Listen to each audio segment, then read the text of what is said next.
ಭಗತಾಶ್ರಯ ಎಲ್ಲರೊಳಗಿದ್ದುಪಮನೆನಿಪಾನುಪಮರೂಪನು ಶಫರಕೇತನ ಜನಕ ಮೋಹಿಪ ಮೋಹಕನ ತೆರದಿ ತಪನ ಕೋಟಿ ಸಮಪ್ರಭಾಸಿತ ವಪುವೆನಿಪ ಕೃಷ್ಣಾದಿರೂಪಕ ದ್ವಿಪಗಳೊಂತುಂಡು ನಿಪ ಸರ್ವತ್ರದಲ್ಲಿ ನೆಲೆಸಿದ್ದು ಅಚ್ಯುತೋ ಯೋಗುಣೈರ್ನಿತ್ಯಮೇವಾಖಿಲೈ ಪ್ರಚ್ಯುತೋ ಶೇಷದೋಷೈ ಸದಾ ಪೂರ್ತಿತ ಉಚ್ಯತೆ ಸರ್ವವೇದೋರುವಾದೈರಜ ಸ್ವಚ್ಚಿತೋ ಬ್ರಹ್ಮರುದ್ರೇಂದ್ರ ಪೂರ್ವೈ ಸದಾ ದಾಸವರ್ಯಂ ದಯಾಯುಕ್ತಂ ದೂರೀಕೃತ ದುರಾಶಿಷಂ ಹರಿಕಥಾಮೃತಸಾರ ವಕ್ತಾರಂ ಜಗನ್ನಾಥ ಗುರುಂ ಭಜೆ.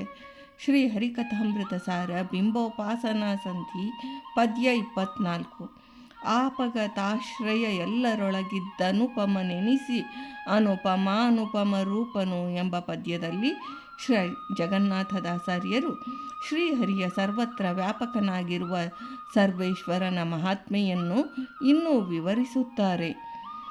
ಆಪಗತಾಶ್ರಯ ಅಂದರೆ ನಿರಾಶ್ರಯನೆಂದರ್ಥ. ಶ್ರೀ ಪರಮಾತ್ಮನು ಸರ್ವ ಜಗತ್ತಿಗೂ ಆಶ್ರಯದಾತನು.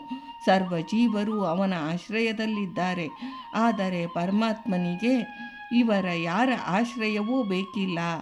ಅವನು ಸರ್ವತಂತ್ರ ಸ್ವತಂತ್ರನು, ಅನುಪಮ ರೂಪನು. ಸರ್ವಜೀವರ ಅಂತಸ್ಥಿತನಾದ ಬಿಂಬರೂಪಿ ಶ್ರೀಹರಿಯ ನಾನಾ ರೂಪಗಳು ಅಸದೃಶ, ಅನುಪಮ, ಅಪರಿಚ್ಛಿನ್ನವಾದವು. ಪ್ರತಿ ರೂಪದಲ್ಲಿಯೂ ಸ್ವಗತ ಭೇದ ವಿವರ್ಜಿತನು ಮತ್ತು ಸಮಾಭ್ಯಧಿಕ ಶೂನ್ಯನು. ಎಲ್ಲರೊಳಗಿದ್ದು ಸರ್ವಜೀವರಲ್ಲಿ ಜೀವಾಂತರ್ಯಾಮಿಯಾಗಿ, ಬಿಂಬರೂಪನಾಗಿ, ಜೀವಾಕಾರನಾಗಿ, ಜೀವನಾಮಕನಾಗಿ, ಜೀವವಾಚ್ಯನಾಗಿದ್ದಾನೆ. ಶಫರಕೇತನ ಜನಕ. ಶಫರ ಎಂದರೆ ನೀರಿನಲ್ಲಿ ಸಂಚರಿಸುವ ಮೀನು. ಕೇತನ ಎಂದರೆ ಧ್ವಜ, ಲಾಂಛನ. ಮನ್ಮಥನು ತನ್ನ ಧ್ವಜದಲ್ಲಿ ಮೀನನ್ನು ಲಾಂಛನವಾಗಿ ಹೊಂದಿದ್ದಾನೆ. ಆದ್ದರಿಂದ ಮನ್ಮಥನಿಗೆ ಮೀನಕೇತನನೆಂದು ಹೆಸರು. ಮನ್ಮಥನು ಮನೋಭಿಮಾನಿಯು. ಮನಸ್ಸು ಮೀನಿನಂತೆ ಚಂಚಲವುಳ್ಳದ್ದು. ಇದರಿಂದ ಮೀನಿನ ಲಾಂಛನದ ಸಂಕೇತ. ಅಂತಹ ಮನ್ಮಥನು ಪುರುಷರೂಪಿ ಪರಮಾತ್ಮನ ಮನಸ್ಸಿನಿಂದ ಜನಿಸಿದವನು. ಆದ್ದರಿಂದ ಶಫರಕೇತನನ ಜನಕನು. ಮೋಹಿಪ ಮೋಹಕನ ತೆರದಿ. ಮನ್ಮಥನು ಜನರ ಮನಸ್ಸನ್ನು ಚಂಚಲಗೊಳಿಸುವವನು. ಅದರಂತೆ ಶಫರಕೇತನ ಜನಕನಾದ ಆ ಶುಭಾಂಗನು ತನ್ನ ನಾನಾ ವ್ಯಾಪಾರಗಳ ದ್ವಾರ ಜನರನ್ನು ಮೋಹಗೊಳಿಸುವನು. ಅವನು ವಿಡಂಬನ ಮೂರ್ತಿ, ಕಪಟ ನಾಟಕ ಸೂತ್ರಧಾರಿ. ಅವನ ಇಚ್ಛಾದಿಂದ ನಿಯಂತ್ರಿತ. ತಪನ ಕೋಟಿ ಸಮಪ್ರಭಾಸಿತ. ತಪನ ಎಂದರೆ ಆಕಾಶದಲ್ಲಿ ಪ್ರಜ್ವಲಿಸುತ್ತಿರುವ ಸೂರ್ಯ. ಅಂತಹ ಸೂರ್ಯ ಕೋಟಿ ಅನಂತವಾಗಿರುವಷ್ಟು ಪ್ರಕಾಶವುಳ್ಳವನು. ಈ ಉಪಮಾನ ಕೇವಲ ಔಪಚಾರಿಕ. ಪ್ರಭಾಸಿತ ಚೆನ್ನಾಗಿ ಪ್ರಕಾಶಿಸುವವನು ಎಂದರ್ಥ. ವಪ್ರವೆನಿಪ ಕೃಷ್ಣ ರೂಪಕ. ವಪ್ರ ಎಂದರೆ ಶರೀರ. ಶ್ರೀಹರಿಯ ಶರೀರವು ಜ್ಞಾನಾನಂದಮಯವು. ಕೃಷ್ಣನ ದೇಹ ಕಪ್ಪು ಬಣ್ಣ ಎಂದರೆ ನೀಲಮೇಘ ಶ್ಯಾಮವರ್ಣನು.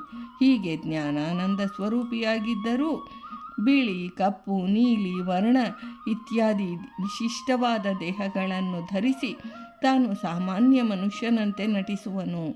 ಈ ನರ ನಟನೆಯಿಂದ ಜಗತ್ತು ಮೋಹಗೊಳ್ಳುವುದು. ವಿಪಗಳಂತೆ ಉಂಡುಣಿಪ. ವಿಪ ಎಂದರೆ ಆಕಾಶದಲ್ಲಿ ಸಂಚರಿಸುವ ಪಕ್ಷಿಗಳು ಎಂದರ್ಥ. ಪಕ್ಷಿಗಳು ಆಹಾರವನ್ನು ತಂದು ತಮ್ಮ ಕೊಕ್ಕಿನಿಂದ ಮರಿಗಳ ಬಾಯಲ್ಲಿಟ್ಟು ಅವುಗಳಿಗೆ ಆಹಾರ ಕೊಡುವವು. ಅಂತೆಯೇ ಸರ್ವಸಾರ ಭೋಕ್ತನಾದ ಸರ್ವೇಶ್ವರನು ಸಮಸ್ತ ಆಹಾರಗತ ಸ್ವಾಖ್ಯ ರಸವನ್ನು ತಾನು ಸ್ವೀಕರಿಸಿ ಜೀವಯೋಗ್ಯವಾದ ರಸಗಳನ್ನು ಜೀವರಿಗೆ ಉಂಡುಣಿಸುವನು. ಈ ಕಾರಣದಿಂದ ಪಕ್ಷಿಗಳ ದೃಷ್ಟಾಂತವನ್ನಿಲ್ಲಿ ಕೊಟ್ಟಿರುತ್ತಾರೆ. ಸರ್ವತ್ರದಲ್ಲಿ ನೆಲೆಸಿದ್ದು ಸರ್ವ ವಸ್ತುಗಳಲ್ಲಿ ಅಣು, ರೇಣು, ತೃಣ, ಕಾಷ್ಟ ಪರಿಪೂರ್ಣನಾಗಿ ವ್ಯಾಪಿಸಿದ್ದು ಸಕಲ ಜೀವರಾಶಿಗಳಿಗೆ ಅವರವರ ಆಹಾರಗಳನ್ನು ಉಂಡು ಉಣಿಸುತ್ತಾ ಅವರಲ್ಲಿದ್ದು ಸಮಸ್ತ ವ್ಯಾಪಾರ ರೂಪವಾದ ಕ್ರಿಯಾ ವಿಶೇಷಗಳನ್ನು ಸದಾ ಮಾಡಿಸುತ್ತಿರುವ ಬಿಂಬರೂಪಿ ಎಂದು ಉಪಾಸಿಸಬೇಕು ಎಂದು ಶ್ರೀ ಜಗನ್ನಾಥದಾಸಾರ್ಯರು ಈ ಪದ್ಯದಲ್ಲಿ ಹೇಳಿದ್ದಾರೆ. ಭಾರತೀ ರಮಣ ಮುಖ್ಯ ಪ್ರಾಣಾಂತರ್ಗತ ವೃಂದಾವನ ವಿಹಾರಿ ಶ್ರೀಕೃಷ್ಣಾರ್ಪಣಮಸ್ತು.